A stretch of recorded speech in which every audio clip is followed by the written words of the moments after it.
resurrección de los muertos. Este es el fundamento. Creer en la resurrección de Cristo es saber que nosotros vamos a ser resucitados. Porque si no, entonces todo el cristianismo sería en vano. Amén. 1 Corintios 15, 12. A partir del verso 12. 1 Corintios 15, a partir del versículo 12. La lectura va a ser larga. Quiero que me vayan siguiendo. Y me presten bastante atención porque va a ser larga. 1 Corintios 15, versículo 12. Hasta el versículo 53. Es larga. Entonces présteme bastante atención, por favor, para que no se vayan perdiendo. Ok. Ya que todos nosotros le anunciamos que Cristo fue resucitado de la muerte, ¿cómo es posible entonces que algunos de ustedes digan que no hay resurrección? Si no hay resurrección, entonces Cristo tampoco ha sido resucitado. Si Cristo no ha sido resucitado, entonces nuestro mensaje no tiene caso, ni su fe tampoco. Entonces, por eso es lo importante que nosotros creamos en la resurrección de Cristo. Amén. Si los muertos no resucitan, entonces somos culpables de mentir acerca de Dios, porque le dijimos a todos que Él resucitó a Cristo sin ser cierto. Si los muertos no resucitan, entonces Cristo tampoco ha resucitado. Si Cristo no ha resucitado, su fe no vale nada, y todavía son culpables de su pecado. Los que murieron creyendo en Cristo también están perdidos. Si nuestra esperanza en Cristo es solo para esta vida, entonces somos los seres humanos más dignos de lástima. Entonces aquí Pablo está siendo un poquito irónico, enseñando esto en la iglesia de los Corintios. Si no creemos en la resurrección, entonces ¿qué estamos haciendo aquí? Porque justamente el hecho de la resurrección es la diferencia que hace con los demás profetas. Porque si no estamos adorando a un profeta más. Pero la diferencia es que de todos los dioses que la gente se ha inventado, Mahoma, todos esos dioses han podido, en el sepulcro estaban sus huesos. Pero en el sepulcro de Cristo no encontraron nada. Y ahí fundamenta nuestra fe. Si la resurrección de Cristo no fue mentira, entonces tu pecado no fue lavado. Porque es la resurrección la que nos hace libre del pecado. O sea, cuando nosotros éramos esclavos del pecado, por su resurrección ya somos libres de ese pecado. Porque es la resurrección. Y por eso es entender que tenemos que tener la fe de que eso es así. Si no fuera así, no tuviéramos salvación, todo fuera en vano. Y como yo digo, la llave del poder de Cristo está en la fe de la resurrección. O sea, toda autoridad que Él nos va a dar es a través de esa fe. Por eso es que decimos que en Cristo todo se puede, porque Él venció la muerte. Amén. Pero en realidad Cristo ha resucitado y fue el primero de todos los que serán resucitados de la muerte. Así como la muerte llegó a la humanidad por medio de un hombre, también por medio de un hombre llega la resurrección. Así como Adán trajo la muerte a todos, Cristo nos traerá la vida a todos nosotros. Pero todos deben ser resucitados en cierto orden. Primero fue Cristo. Y luego, cuando Cristo regrese, serán resucitados también los que pertenecen a Él. Después vendrá el fin, cuando Cristo acabará con todos los gobernantes, las autoridades y los poderes, y entregará el reino de Dios, y entregará el reino a Dios Padre. Pues Cristo debe reinar hasta que todos los enemigos estén bajo su poder. El último enemigo en ser destruido será la muerte. Aquí entendemos que Cristo fue la primicia. Aquí también nos enseña que Adán fue el que trajo. Y ahí es donde nosotros tenemos que entender que necesitamos sacarnos la naturaleza adámica que tenemos. Porque Adán fue el que trajo el pecado a este mundo. Muchos dicen que fue Eva. No, es Adán que trajo el pecado. Eva pudo haber comido todo lo que quisiera. El pecado entró cuando Adán comió. Y esa naturaleza está en todos nosotros. Que Cristo nos vino a traer vida. También nos enseña que todos los enemigos van a estar debajo de los pies de ¿quién? De Cristo. Y que el último enemigo en vencer será la muerte. También dice que va a haber un orden en resucitar. En este caso, no nos asustemos porque el rapto va a venir. Puede ser hoy, puede ser mañana, o podrá ser no sé cuándo. Pero de que viene, viene. Entonces el orden va a ser así. Los que murieron en él van a resucitar primero. En Cristo van a resucitar. Y los que estaremos en vida, si somos arratados, seremos transformados. Eso lo voy a explicar más adelante. ¿Por qué vamos a ser transformados? Entonces, lo importante aquí es que hay que entender que Cristo es la primicia y que Cristo es el que nos viene a traer vida. Que a través de la resurrección de Cristo, nosotros recibimos vida. Continuamos en el verso 31. Hermanos, yo muero todos los días. Esto es tan cierto como el orgullo que siento porque ustedes son creyentes en nuestro Señor Jesucristo. Cuando luché contra las fieras en Efeso, ¿qué hubiera ganado yo si lo hubiera hecho solo por razones humanas? Si los muertos no resucitan, entonces comamos y bebamos, que mañana moriremos. Pero no se dejen engañar, las malas compañías dañan las buenas costumbres.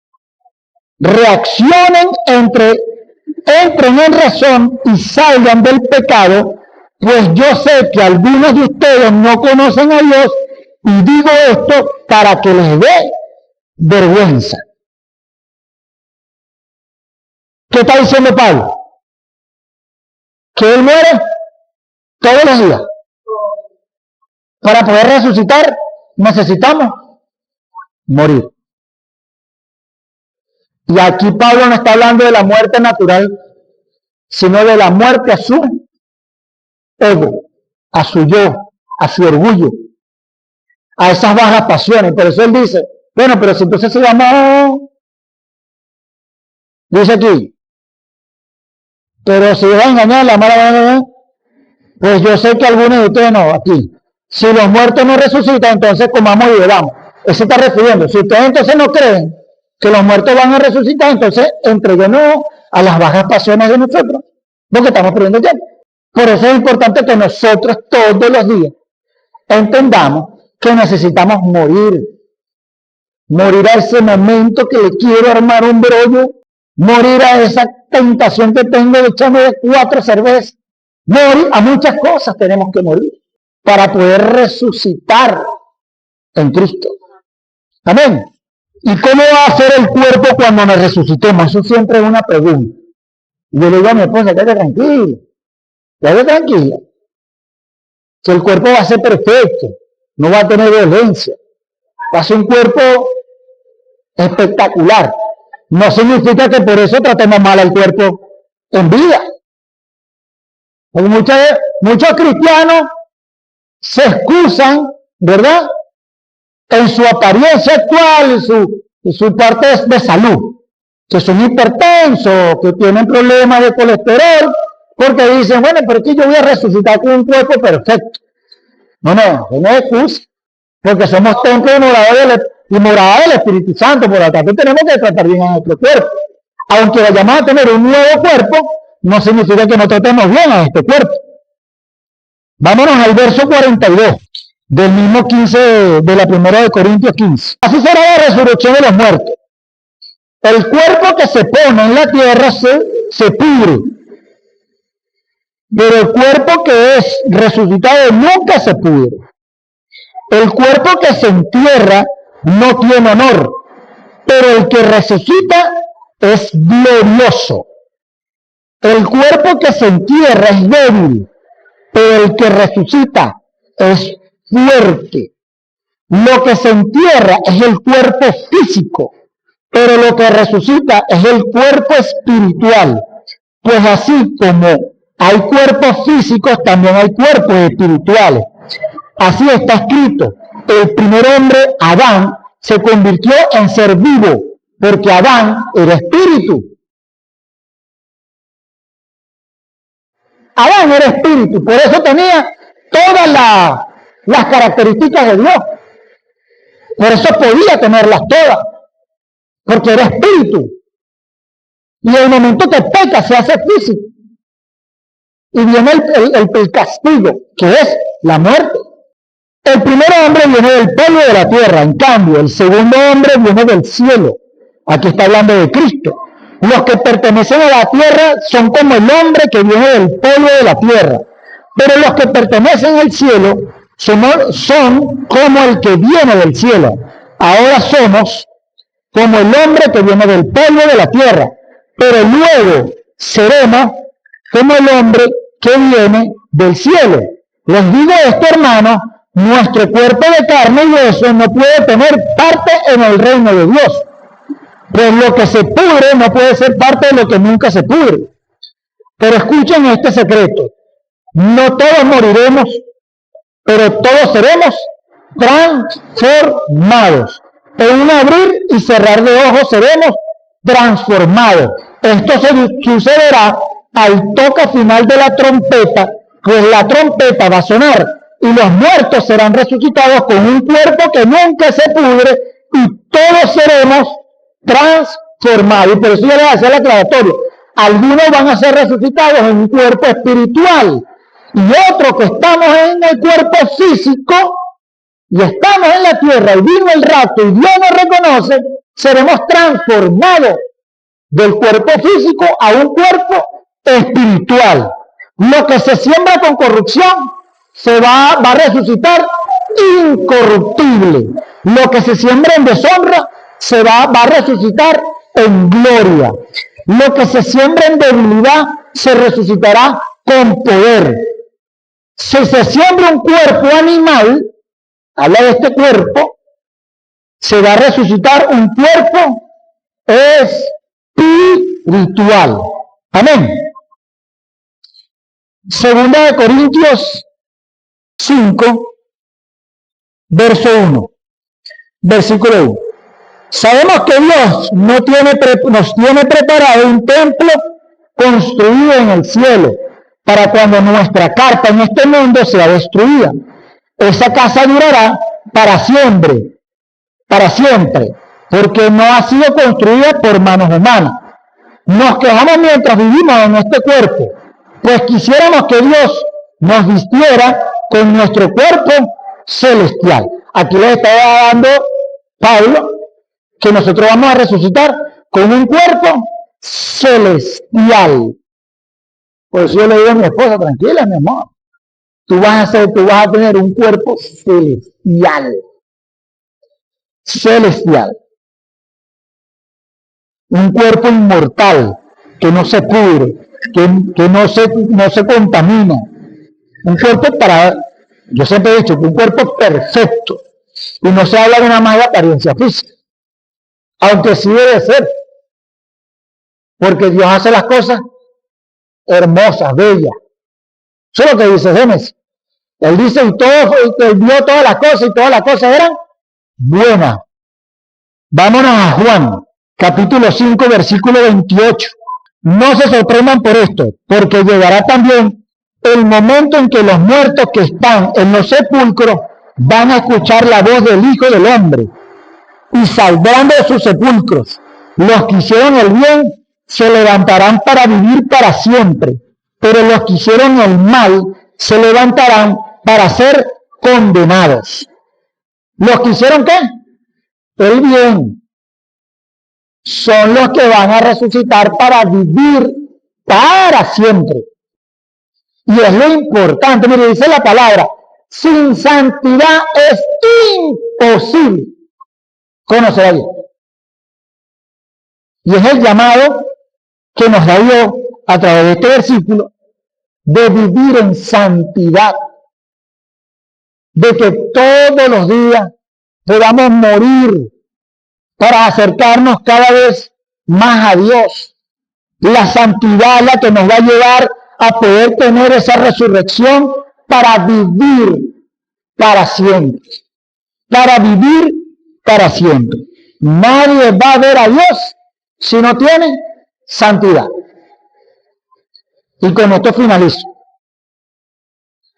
Primera de Tesalonicenses 4, versículo 13.